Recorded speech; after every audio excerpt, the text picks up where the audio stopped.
Yo, what's up, man? How's it going? Good, man. What are you up to? You know, just make my butter coffee because I'm keto now. What? What the hell are you doing? Yeah, man. I checked my blood last night. It wasn't doing so hot, so I heard to get into ketosis, I had to drink this butter coffee. Are you gonna have a breakfast after this? Yeah. This is only my drink. Of course I am. Dude, we gotta explain this, man. Dude, It was at this moment that he knew. He f***ed up. we gotta come here. This concept of bulletproof coffee, fat coffee, keto coffee, whatever it may be, is crazy, right? It's coming up all the time, and one of the things that I want to discuss with you is what does that mean, right? You stuck an entire stick of butter inside your coffee. Here's options that a lot of people utilize. So one of the things that people utilize is coconut manna, one of my favorites. It's creamy.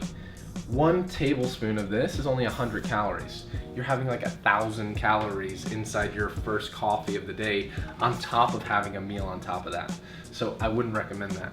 Here's one option, is you get 1 tablespoon of some coconut manna, mix that in, you get like a creamy, frothy morning start to the day.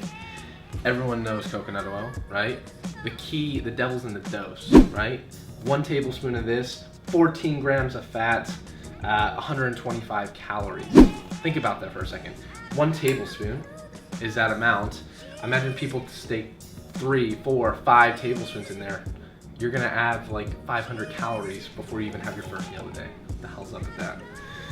MCT oil, powder, right? This is a powder, so a lot of times this is better on people's GI than MCT oil. A lot of times people use MCT oil. So one of the things you wanna keep in mind is if you have any gastric issues, be careful with oil. Instead use MCT powder. Again, 1 tablespoon or 1 teaspoon of this is only like 50 to 100 calories. Not very much at all compared to that damn butter. And then, like you, a lot of people use some grade A butter. Grade A butter, and this is 5 tablespoons. Think about this for a second. This is 500 calories just to start your day inside of a coffee. That's insanity. And then on top of that, you go and have breakfast, right? So you have eggs or you have some type of meat on top of that. You're having 500 calories on top of an entire meal. If your goal is to optimize body composition, probably not the best idea. But where it will work is what you mentioned, increasing blood ketone levels first thing in the morning, I think can be a tool, but the devil's in the dose. Utilize one of these tools. You can use some grade A butt to make sure you're getting that fat in early on the day, but make sure you're not overdoing it, right? One of the things that we've known from previous research is that the fat necessarily doesn't kick you out of a fasting state if it's pure fat.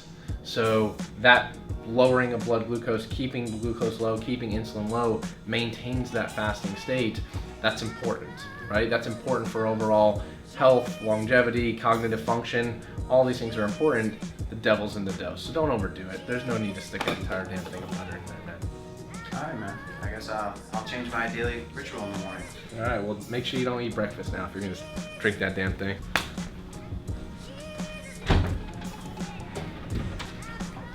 Well, guess I don't need this anymore.